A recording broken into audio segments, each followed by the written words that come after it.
नमस्कार दोस्तों, स्वागत है आपका अपने YouTube चैनल में। 13 मार्च को दोस्तों NHM की परीक्षा है जो कि 2980 पोस्टों के लिए आयोजित करानी है।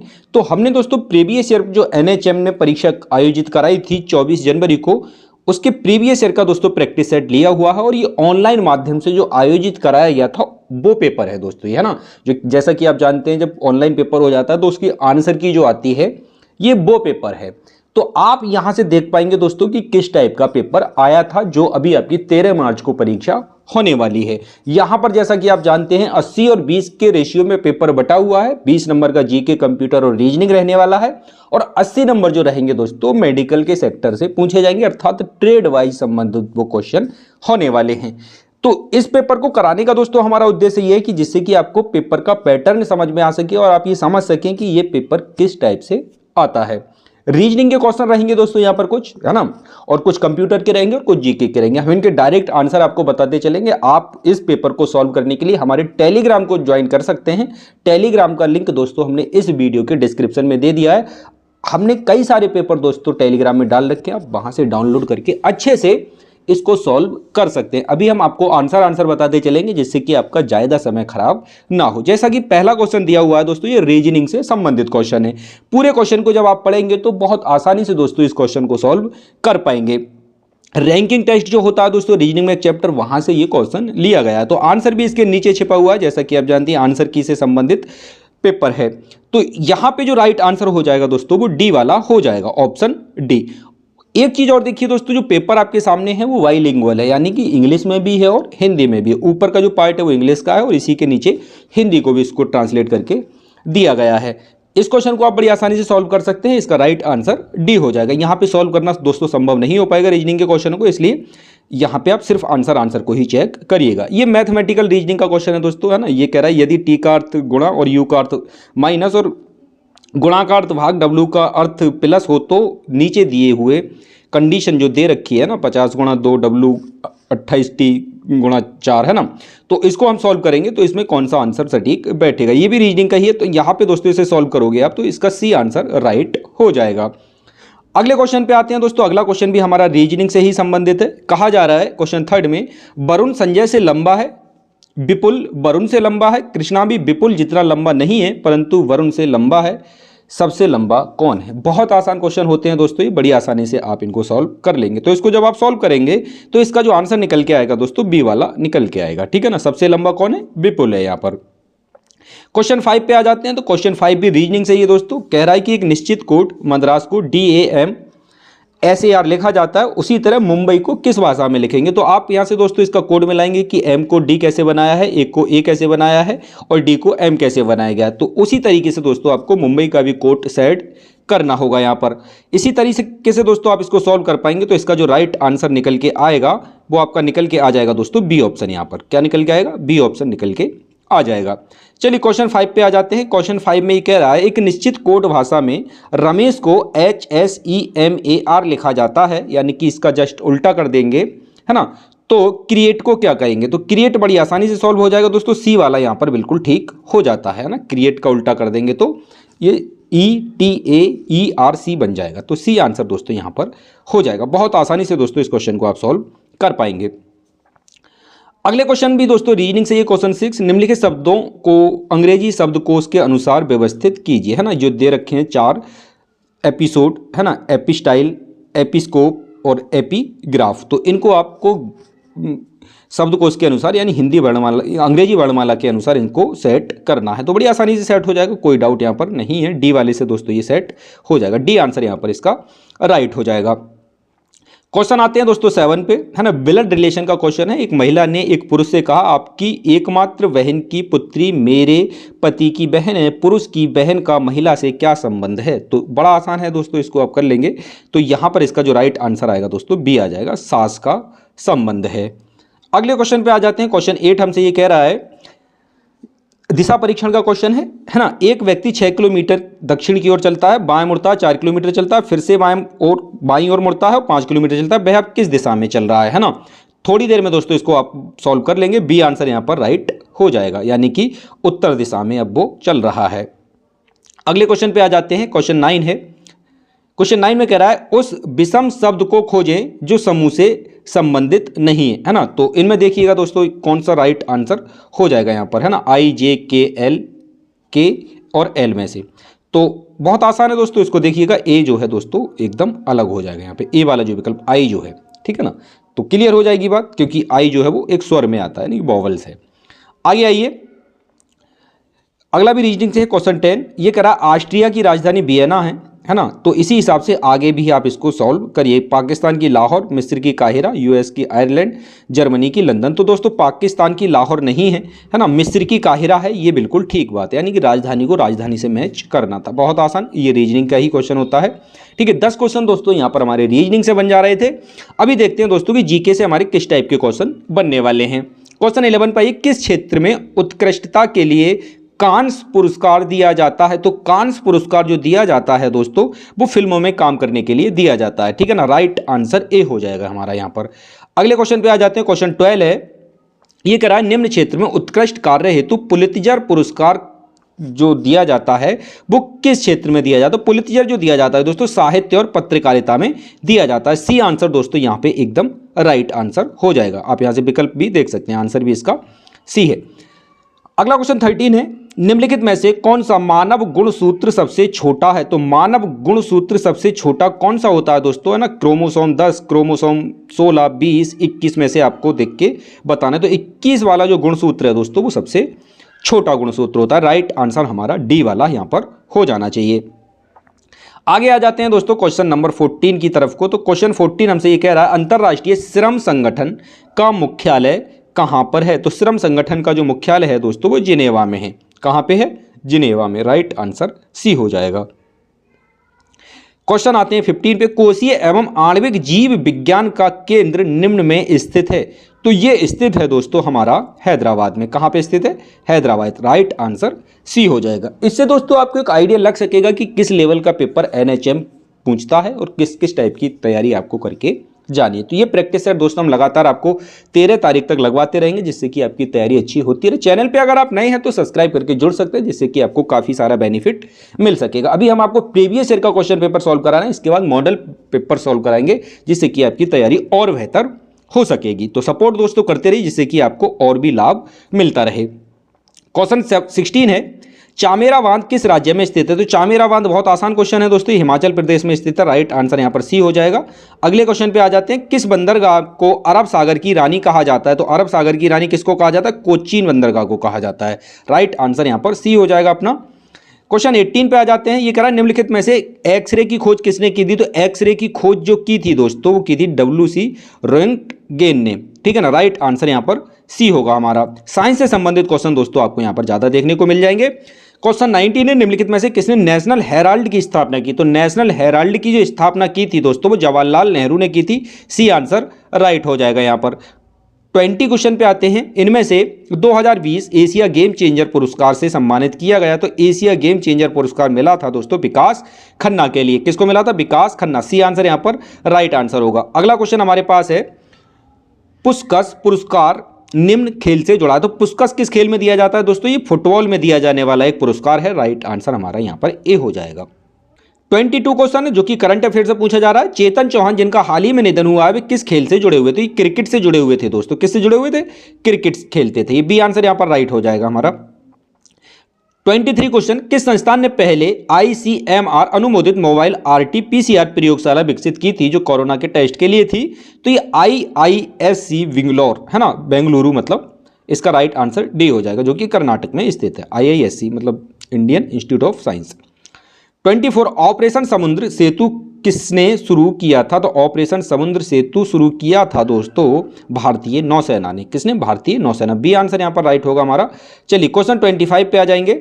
हाल ही में किस संगठन द्वारा आनंदा नामक एक डिजिटल एप्लीकेशन शुरू किया गया है। ये भी करंट अफेयर से संबंधित क्वेश्चन है। तो ये किया गया है दोस्तों LIC के द्वारा, है ना, लाइफ इंश्योरेंस कॉर्पोरेशन के द्वारा। 26 किस देश ने वैश्विक आर्थिक स्वतंत्रता सूचकांक 2020 में शीर्ष स्थान प्राप्त किया है ना। किसमें, वैश्विक आर्थिक स्वतंत्रता सूचकांक में स्थान पहले नंबर पर रहा है दोस्तों हांगकांग। कौन रहा है, हांगकांग। बी आंसर यहां पर राइट होगा। क्वेश्चन आ जाते हैं 27 पे। हाल ही में IMF के 190वें सदस्य के रूप में कौन सा देश शामिल किया गया? ये भी दोस्तों करंट अफेयर का क्वेश्चन है। तो ये शामिल किया गया है दोस्तों एंडोरा को। किसको शामिल किया गया? एंडोरा। राइट आंसर हो जाएगा ए हमारा यहाँ पर। क्वेश्चन है हमारा 28। किस देश ने 2020 में 12वां ब्रिक सम्मेलन आयोजित किया था? तो ये किया था दोस्तों रूस ने, है ना, जो कि अमेरिका इस टाइम यूक्रेन पे हमला कर रहा है। राइट आंसर हो जाएगा फर्स्ट वाला हमारा। चलिए क्वेश्चन 29 पे आ जाते हैं। ये कह रहा है आवास एवं शहरी मामलों के मंत्रालय ने स्ट्रीट फूड विक्रेताओं को ऑनलाइन लाने के लिए किस फूड टेक कंपनी के साथ साझेदारी की है? तो किसके साथ साझेदारी की है दोस्तों? स्विगी के साथ। स्विगी एक चाइनीज कंपनी है। राइट आंसर ए हो जाएगा यहाँ पर। चलिए क्वेश्चन पे आ जाते हैं 30 पे। भारत के पहले चंदन संग्रहालय का अनावरण किस शहर में किया गया? तो ये किया गया था दोस्तों मैसूर में। मैसूर। राइट आंसर ए हो जाएगा। कर्नाटक में पड़ता है मैसूर। आते हैं 21 क्वेश्चन पे। इंट्रापार्टम भ्रूण की निगरानी के विभिन्न तरीकों में सभी शामिल हैं सिवाय कोई एक के कौन शामिल नहीं है दोस्तों? तो इसमें शामिल नहीं है, विकल्प हो जाएगा हमारा डी, है ना, ब्रेस्टन Hicks contraction. Right answer D हमारा यहाँ पर ठीक आंसर है। क्वेश्चन आ जाते हैं दोस्तों 32 पे। प्रसव पीड़ा इंजेक्शन के सक्रिय प्रबंधन के दौरान एग्रोमेट्रिन को निम्नलिखित स्थितियों में से किसमें कंट्री इंडिकेट किया जाता है? तो किया जाता है दोस्तों, राइट आंसर यहाँ से बी हो जाएगा हमारा ना, गंभीर एक्लेपेसिया में। Right answer B. चलिए आ जाते हैं दोस्तों क्वेश्चन 33 पे। माता द्वारा महसूस की जाती भ्रूण की हलचल को कहा जाता है? जो भ्रूण की हलचल होती है माता के पेट में, उसको हम क्या कहते हैं? तो उसको हम कहते हैं दोस्तों, जो बी में लिखा हुआ है ना, क्विकनिंग। बी आंसर यहाँ पर राइट है हमारा। चलिए क्वेश्चन पे आ जाते हैं दोस्तों 34 पे। ये कह रहा है भ्रूण छिप हृदयता निम्नलिखित सभी कारकों के कारण होता है सिवाय, है ना। तो आपको देख के बताना यहाँ पर क्या राइट आंसर होगा।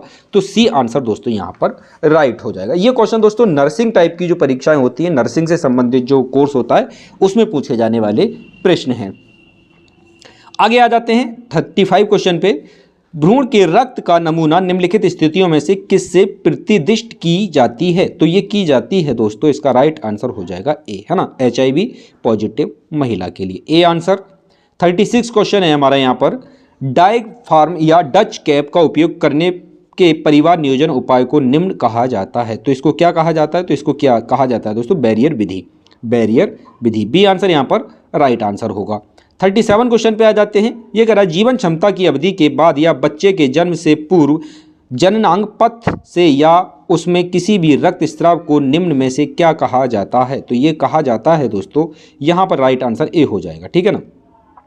ए आंसर यहाँ पर राइट आंसर है। चलिए आ जाते हैं दोस्तों क्वेश्चन 38 पे। प्रसव पीड़ा के पहले चरण की नैदानिक विशेषताओं में सभी शामिल हैं सिवाय, ठीक है। तो राइट आंसर डी, योनि रक्तस्राव का तेज बहाव के सिवाय। राइट आंसर डी होगा दोस्तों हमारे यहाँ पर। चलिए आते हैं 39। क्रेनिंग निम्न में होता है? तो क्रेनिंग किस में होता है? राइट आंसर देख के आपको बताना है। तो राइट आंसर यहाँ पर बी हो जाएगा, प्रसव पीड़ा का दूसरा चरण। क्वेश्चन पे आते हैं 40 पे। संक्रमण प्राप्त करने के बाद व्यक्ति की प्रतिरक्षा विकसित होती है, उसे क्या कहा जाता है? तो उसको क्या कहा जाता है दोस्तों? सक्रिय प्रतिरक्षा। सक्रिय प्रतिरक्षा अर्थात ए आंसर यहाँ पर ठीक हो जाएगा। 41 क्वेश्चन पे आ जाते हैं।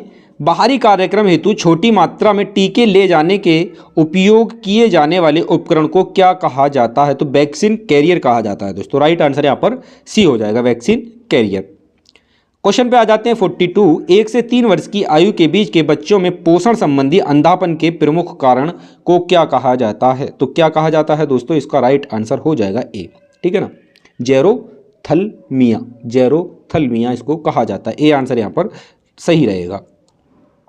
आ जाते हैं दोस्तों क्वेश्चन 43 पे। जीवित जीवाणुओं द्वारा दूषित खाद्य पदार्थों के अंतर्ग्रहण के कारण होने वाली विषाक्तता सभी के सिवाय की, है ना। तो आगे का हमें इसको पूरा करना है, डी वाले विकल्प से हम पूरा करेंगे, रासायनिक विषाक्तता। डी आंसर यहाँ पर कंप्लीट हो जाएगा। आ जाते हैं दोस्तों क्वेश्चन 44 पे।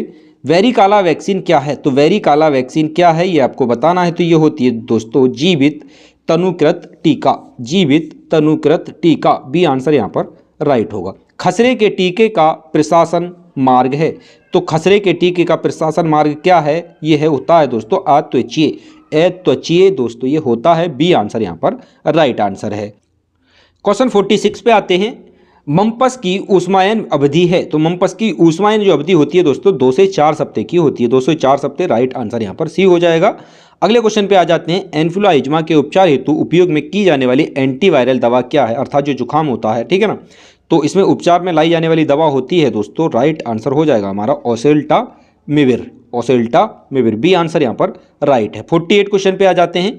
छोटी बूंद संक्रमण के कारण होते रोग जो टीके के रोकने योग्य हैं वे सभी हैं सिवाय के, तो यहाँ पे राइट हो जाएगा दोस्तों आंसर पोलियो के, है ना, सिवाय पोलियो के। डी आंसर यहाँ पर राइट है। अगला क्वेश्चन है हमारे पास 49। ये कह रहा है निम्न में से कौन सा रक्त जनित रोग है, रक्त से होने वाला रोग कौन सा, hepatitis A, hepatitis C, hepatitis E या उपरोक्त में से सभी, तो हेपेटाइटिस सी है दोस्तों, hepatitis C B answer right. इसे काला पीलिया भी कहा जाता है आम भाषा में।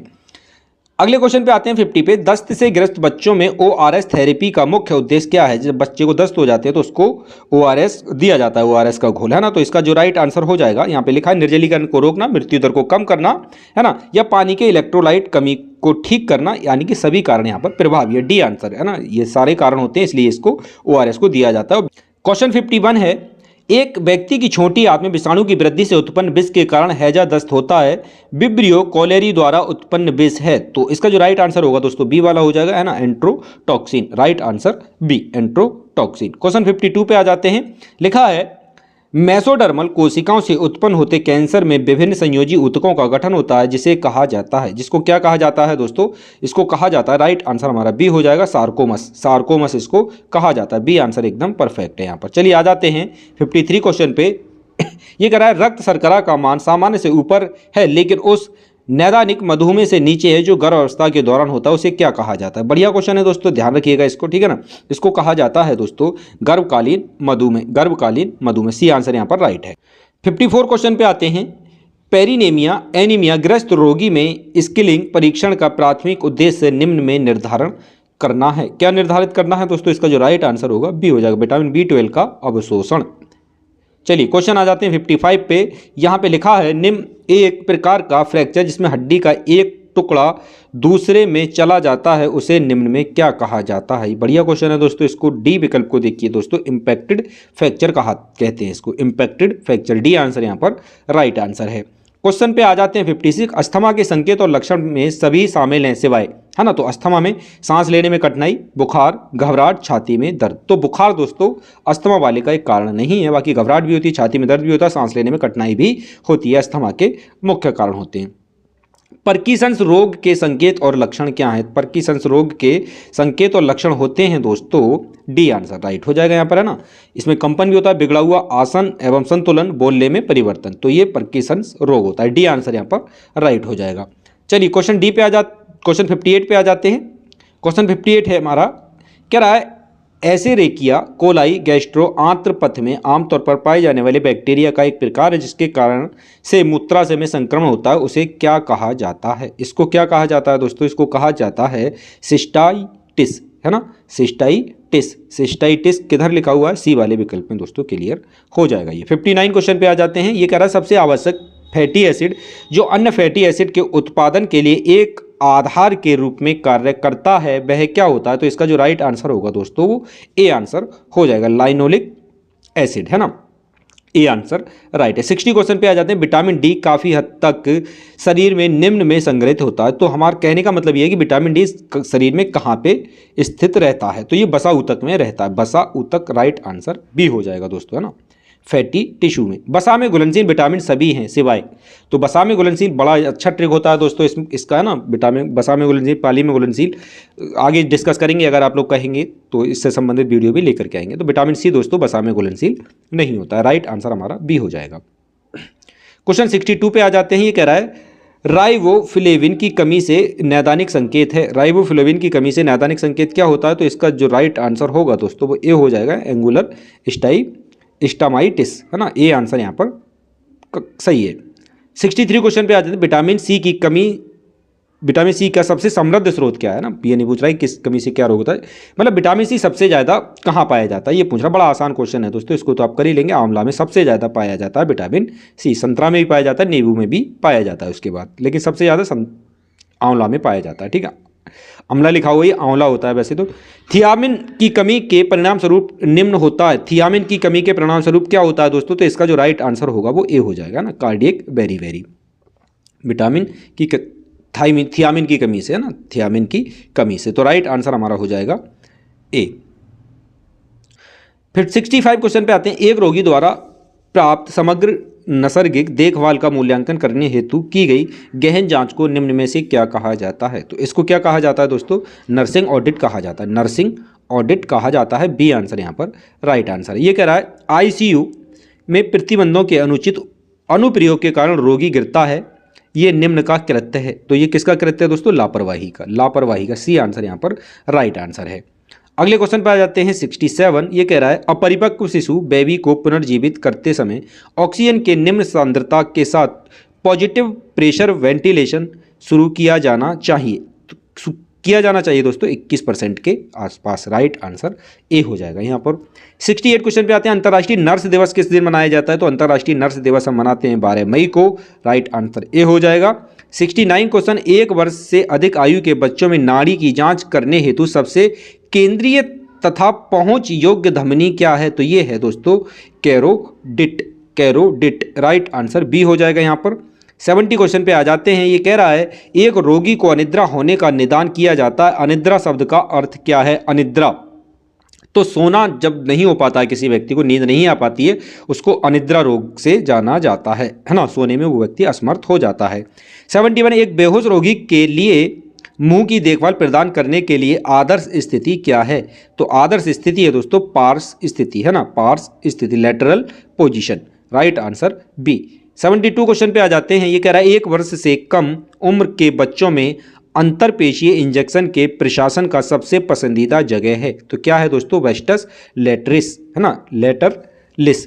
तो राइट आंसर हमारा हो जाएगा दोस्तों यहाँ पर बी वाला। अगले क्वेश्चन पे आते हैं 73। ये कह रहा है एक व्यक्ति के रक्तचाप को प्रभावित करने वाले प्रमुख कारक सभी हैं सिवाय के, है ना, तो बड़ा आसान क्वेश्चन है, सामान्य शरीर का वजन। Right answer D. 74 क्वेश्चन पे आते हैं।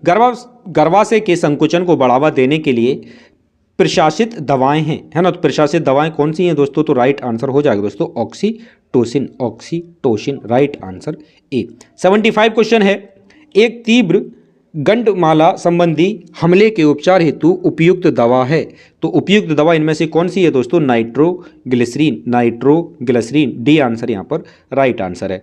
अगले क्वेश्चन पे आ जाते हैं 76। ये कह रहा है निम्नलिखित हार्मोनों में से किसके संश्लेषण के लिए सूक्ष्म पोषक तत्व आयोडीन की आवश्यकता होती है, तो किसके लिए होती है दोस्तों, ये थायरोक्सिन के लिए, थायरोक्सिन ट्राई आयोडोरेरिन के लिए, ठीक है ना, तो राइट आंसर हो जाएगा हमारा बी वाला। बी आंसर यहाँ पर राइट है।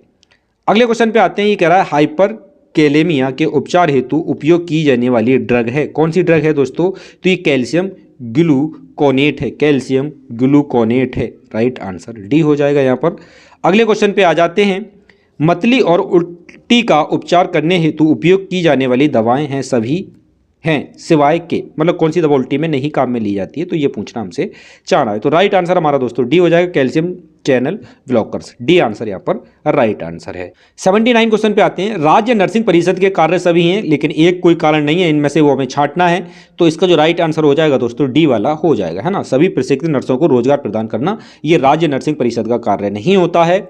अगले क्वेश्चन पे आ जाते हैं। निम्नलिखित सभी कारकों के कारण हाइपोक्सिया हो सकता है, हाइपोक्सिया हो सकता है दोस्तों हीमोग्लोबिन की वृद्धि के कारण। डी आंसर, हीमोग्लोबिन बढ़ जाएगा तो हाइपोक्सिया होने का खतरा भी बढ़ जाएगा। 81 क्वेश्चन पे आते हैं। आक्रामक एजेंट को बेअसर करने, नियंत्रित करने या समाप्त करने तथा ठीक करने हेतु साइट तैयार करने के उद्दिष्ट रक्षात्मक प्रतिक्रिया को क्या कहा जाता है, तो इसको कहा जाता है दोस्तों सूजन। बी आंसर यहाँ पर राइट आंसर है। अगले क्वेश्चन पे आ जाते हैं। 82 क्वेश्चन है हमारा यहाँ से। हाथों की शरीर के मध्य रेखा की ओर गति को कहते हैं, तो इसको क्या कहा जाता है दोस्तों, इसको कहा जाता है अडक्शन, अडक्शन कहा जाता है। राइट आंसर बी हो जाएगा। क्वेश्चन 83 है। एपिस्टेटिक्स के कारण होते रक्तस्राव को रोकने के लिए प्राथमिक चिकित्सा उपाय क्या है, तो इसके लिए हम सबसे पहले बी वाले विकल्प को देखेंगे, है ना, व्यक्ति को बिठाएं, आगे की ओर झुके और नाक के नर्म हिस्से पर चूटी भरे, है ना, तो ये इसका राइट आंसर हो जाएगा बी वाला। 84 क्वेश्चन पे आ जाते हैं दोस्तों। ये कह रहा है एमटीपी अधिनियम के अनुसार निम्नलिखित व्यावहार्यता के पूर्व गर्भावस्था को समाप्त करने के निम्नलिखित संकेत हैं। तो क्या है दोस्तों इसका राइट आंसर? डी हो जाएगा, अनियोजित गर्भ अवस्था, डी आंसर। क्वेश्चन 85 पे आते हैं, रासायन जो पीड़ा के संचरण या अनुभूति को कम या बाधित करते हैं, है ना, तो क्या होगा इसका राइट आंसर? इसका हो जाएगा दोस्तों एंडोफिन। राइट आंसर सी वाला हो जाना चाहिए। 86 क्वेश्चन है, कारक जिसके परिणाम स्वरूप सीरम ऑस्मोलेलिटी में वृद्धि होती है वे सभी हैं सिवाय के। तो राइट आंसर हो जाएगा दोस्तों गुर्दे की विफलता के सिवाय, बाकी सभी हैं। तो 87 क्वेश्चन पे आ जाते हैं दोस्तों। यहाँ पर 87 क्वेश्चन पे आते हैं, तरल पदार्थ की मात्रा में कमी की विशेषताओं में सभी शामिल हैं सिवाय के। तो राइट आंसर हो जाएगा दोस्तों हमारे यहाँ पर डी, है ना, केंद्रीय सिरापरक दबाव में वृद्धि। आगे क्वेश्चन पे आते हैं 88 क्वेश्चन पे। ये कह रहा है अंतःशिरा चिकित्सा की प्रणालीगत जटिलताओं में सभी शामिल हैं सिवाय के। तो कौन शामिल नहीं है दोस्तों इसमें? तो नहीं है दोस्तों इसमें इन्फिल्ट्रेशन, है ना, इन्फिल्ट्रेशन। राइट आंसर डी हो जाएगा। 89 क्वेश्चन पे आ जाते हैं। ये कह रहा है एक 30 वर्षीय व्यक्ति को दुर्घटना के इतिहास के साथ आपातकालीन स्थिति में लाया जाता है, निम्न में से कौन सा संकेत खोपड़ी के फ्रैक्चर को इंगित करता है? तो कौन सा करेगा दोस्तों? तो इसका राइट आंसर ए हो जाएगा। ठीक है, कान या नाक से तरल पदार्थ का निकलना। अगर किसी व्यक्ति का एक्सीडेंट हो गया और नाक और कान से खून आ रहा है तो ये हो सकता है कि उसकी सर में फ्रैक्चर हुआ हो। 90 क्वेश्चन पे आते हैं, एक प्रकार की प्रस्तुति जिसमें भ्रूण के नितंब श्रेणी इनलेट में उपस्थिति होती है और भाजक को त्रिकास्थी होता है, उसे क्या कहा जाता है? तो इसको क्या कहा जाता है दोस्तों? राइट आंसर बी हो जाएगा हमारा यहाँ पर। क्वेश्चन 91 है, ये कह रहा है निम्नलिखित में से कौन सा सबसे महत्वपूर्ण नर्सिंग क्रिया है जिसे कार्डियक कैथीटेराइजेशन से गुजरे रोगी के लिए करना पड़ता है? तो करना पड़ता है दोस्तों, इसका राइट आंसर हो जाएगा हमारा सी वाला। ठीक है ना, रक्त स्राव के कैथोलोराइजेशन साइट का आकलन करना। 92 क्वेश्चन पे आ जाते हैं। ये कह रहा है मल्टीपल स्क्लेरोसिस के रोगी की देखभाल का काम नर्स को सौंपा जाता है, रोगी के लिए प्राथमिक नर्सिंग निदान होगा। इनमें से क्या होगा दोस्तों? तो राइट आंसर ए, बिगड़ा हुआ मूत्र उत्सर्जन, ए आंसर राइट है। 93 क्वेश्चन पे आइए, एक नवजात शिशु को जन्म के तुरंत बाद सकारात्मक दबाव वेंटिलेशन के दिए जाने का संकेत है जब दोस्तों हृदय की दर 100 बीट पर मिनट के हिसाब से हो। ए आंसर यहाँ पर राइट हो जाएगा। 94 क्वेश्चन पे आ जाते हैं। ये कह रहा है रेस्तरां में एक व्यक्ति खाना खाते समय अचानक गिर जाता है, दम घुटता है, निम्नलिखित में से किस विधि का उपयोग वायु मार्ग को साफ करने में किया जा सकता है? ठीक है ना, अगर किसी व्यक्ति को हार्ट अटैक आ रहा है तो दोस्तों इसके लिए हम अपना सकते हैं विकल्प सी, है ना, हिमलीच मनूवर कर सकते हैं। राइट आंसर 95 का देखिएगा दोस्तों क्या होगा। ये कह रहा है माध्य धमनी यानी कि मध्य धमनी दाब की गणना सूत्र क्या होता है? तो डी वाले विकल्प को दोस्तों ध्यानपूर्वक देखिएगा आप। 96 क्वेश्चन पे आते हैं। ये कह रहा है सदमे के प्रतिपूरक चरण में रोगी का रक्तचाप सामान्य सीमा के भीतर रहता, पर्याप्त हृदय आउटपुट को बनाए रखने में योगदान करने वाले कारक हैं। तो 96 का जो राइट आंसर हो जाएगा वो डी वाला हो जाएगा, डी वाला, है ना, हाथ पांव की बढ़ी हुई हलचल यानी कि हलचलन। ठीक है, 97 क्वेश्चन पे आते हैं। ये कह रहा है सदमे के प्रतिपूरक चरण में रोगी के उपचार में एक नर्स की भूमिका सभी है सिवाय के। तो ये स्वास्थ्य शिक्षा प्रदान करना, ये नहीं है नर्स की काम। ठीक है, 98 क्वेश्चन पे आ जाते हैं। तो ये कह रहा है अपरिवर्तित हाइपोवोलिक शॉक निम्न प्रकार के सदमे में से किस ओर आगे जाता है? तो ये जाता है दोस्तों बी वाले विकल्प को देखिए, cardiogenic shock, B answer right होगा। 99 क्वेश्चन, टीका जिसे अनावरण के बाद दिया जाता है, तो ये रेबीज का टीका होता है, रेबीज, डी आंसर राइट होगा। लास्ट क्वेश्चन है दोस्तों आज का हमारा। ये कह रहा है नवजात शिशु में जन्म के बाद के जीवन में निर्बल पोषण विकास प्रतिबंध से जुड़ी जटिलताओं में शामिल है। तो क्या शामिल है दोस्तों? उपरोक्त सभी, डी आंसर यहाँ पर राइट हो जाएगा।